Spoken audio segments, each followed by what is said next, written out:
warahmatullahi wabarakatuh.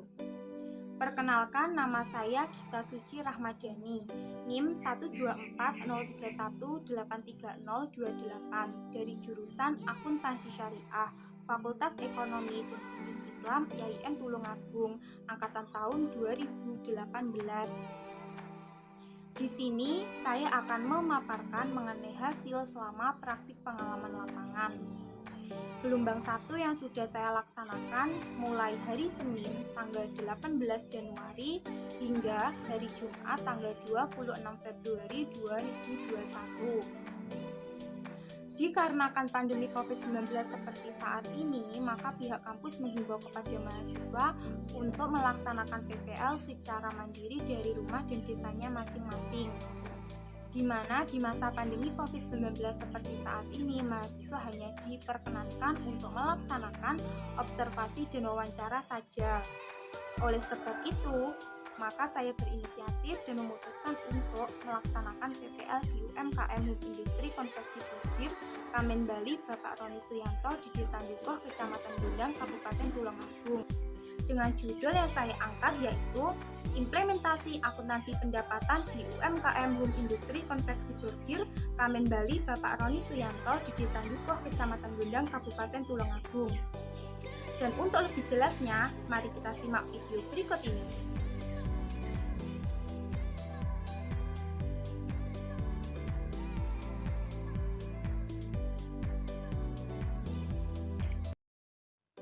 Konveksi bordir Kamen Bali merupakan salah satu jenis usaha home industri yang bergerak dalam bidang pembuatan pakaian yakni Kamen Bali, di mana home industri konveksi bordir Kamen Bali ini adalah sebuah UMKM. Usaha ini merupakan usaha perseorangan yang didirikan oleh Bapak Roni Suyanto tepatnya pada tanggal 3 Januari 2019 dan bertahan hingga sekarang yakni tahun 2021.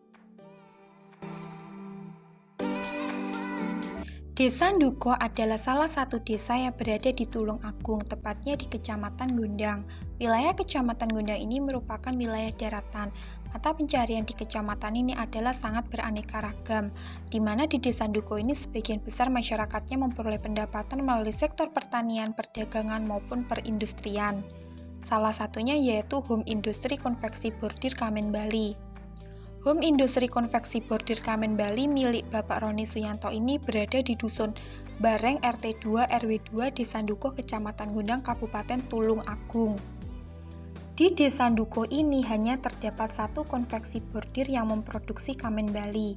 Letak geografis konveksi bordir Kamen Bali, sebelah utara berbatasan dengan Desa Sepatan, sebelah selatan berbatasan dengan Desa Kendal, sebelah timur berbatasan dengan Desa Macanbang, dan sebelah barat berbatasan dengan Desa Baruharjo. Berdasarkan letak geografis tersebut, maka konveksi bordir Kamen Bali ini cukuplah sangat strategis dan mudah untuk dijangkau. Hal ini dikarenakan dekat dengan jalan raya. Perlu diketahui bahwasanya Kamen Bali merupakan selembar kain berukuran lebar yang digunakan sebagai penutup dan pelindung tubuh bagian bawah pada pakaian adat khas Bali. Jenis kain ini berupa kain katun. Konveksi bordir ini hanya memproduksi Kamen Bali wanita saja. Selain itu, konveksi bordir ini juga terkadang menerima pesanan set couple kamen, yang terdiri atas kamen pria maupun kamen wanita dengan warna dan motif yang sama serta udeng atau ikat kepala yang biasa dikenakan oleh pria Bali. Selain itu juga terdapat tahap-tahap proses pembuatan Kamen Bali menggunakan mesin bordir komputer. Yang pertama, desain motif melalui komputer dengan menggunakan software Wilcam Tazima. Tahap ini disebut dengan tahap pancing. Konveksi bordir Kamen Bali ini membeli atau memesan motif terlebih dahulu kepada orang yang ahli dalam membuat motif tersebut. Biasanya motif yang digunakan untuk membuat Kamen Bali meliputi motif jenggot, mahadewa, canang, aroma, wajik, dan motif V.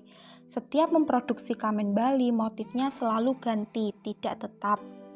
Yang kedua, ekspor file ke mesin bordir komputer dengan menggunakan flash disk. Kemudian operator mesin komputer akan menyesuaikan dan mengatur margin, warna benang, serta mengatur bidang peletakan kain yang akan dibordir agar presisi. Yang ketiga, semprotkan pelumas misalnya oli ke bagian mesin penggerak. Keempat, nyalakan mesin terlebih dahulu untuk dipanasi selama 5-10 menit. Kelima, memasang benang warna sesuai dengan warna motif dan warna kain yang hendak dibordir. Keenam, potongi kain dengan ukuran panjang 2 meter dan lebar 1 meter. Hal ini dikarenakan dalam membeli kain itu belum potongan, masih gulungan, di mana satu gulung kain tersebut ukuran panjangnya 20 meter, sehingga yang memotongi kain tersebut dengan ukuran 2 meter dan lebar 1 meter adalah karyawan konveksi bordir Kamen Bali. Ketujuh, memasang kain ke pemidangan atau raam dan arahkan titik kain yang akan dibordir sesuai gambar. Kedelapan, setting kecepatan menjahit dan berapa banyak benang yang akan digunakan. Lama proses pembordiran ini kurang lebih 8 jam setiap memproduksi. Akan tetapi hal ini juga tergantung motifnya. Apabila motifnya terlalu rumit, bisa lebih dari 8 jam setiap memproduksi.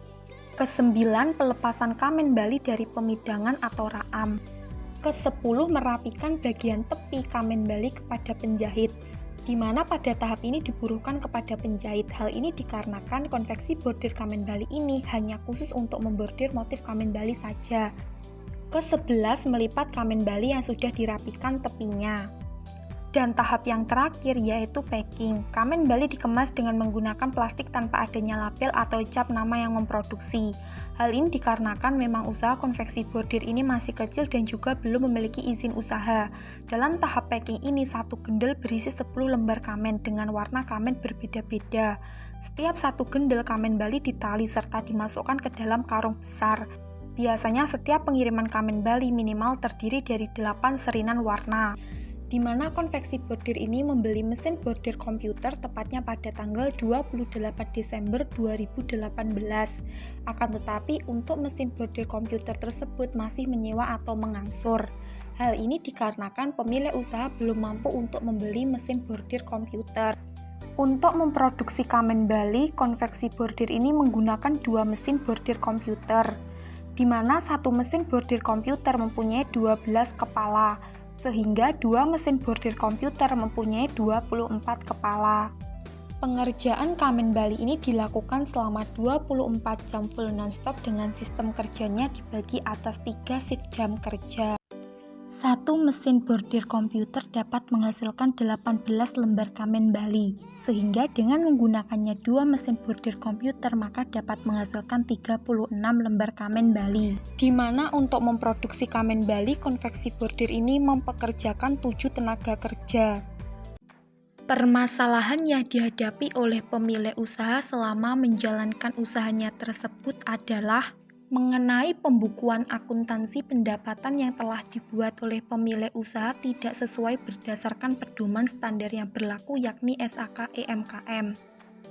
Dalam hal ini, pemilik usaha tidak mengimplementasikan pembukuan akuntansi pendapatan berdasarkan SAK EMKM. Pencatatan laporan pembukuan akuntansi pendapatan yang telah dibuat oleh pemilik usaha konveksi bordir Kamen Bali ini masih sangat sederhana, masih dengan cara manual, dan masih belum sesuai dengan ilmu akuntansi. Hal ini dikarenakan pencatatan pembukuan akuntansi pendapatan tidak sesuai dengan siklus akuntansi serta tidak memiliki jurnal khusus yang sesuai dengan standar akuntansi, di mana pemilik usaha hanya melakukan sebuah pencatatan yang berupa pencatatan sederhana yang bersumber dari bukti transaksi. Pencatatan yang dilakukan antara lain transaksi penjualan, transaksi pembelian, kas masuk, dan kas keluar.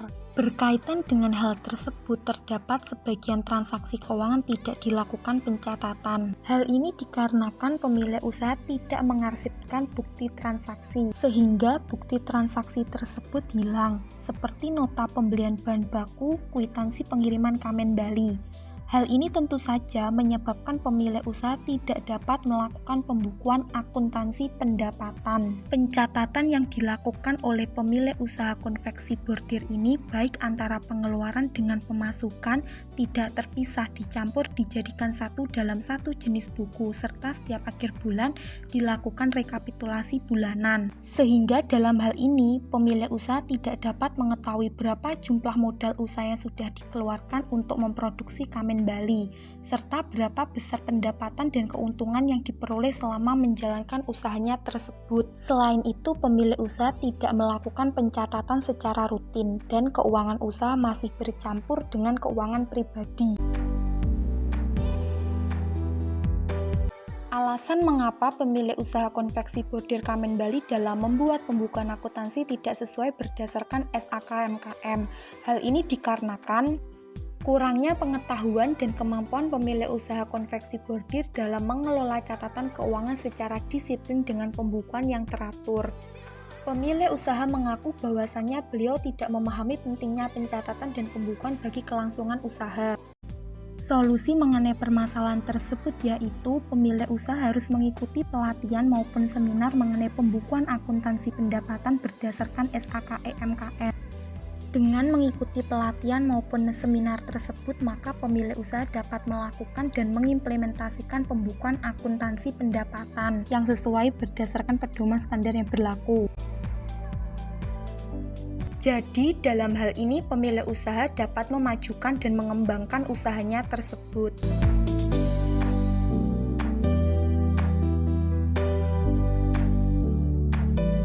Demikian pemaparan saya mengenai hasil praktik pengalaman lapangan. Kurang lebihnya saya mohon maaf. Wassalamualaikum warahmatullahi wabarakatuh.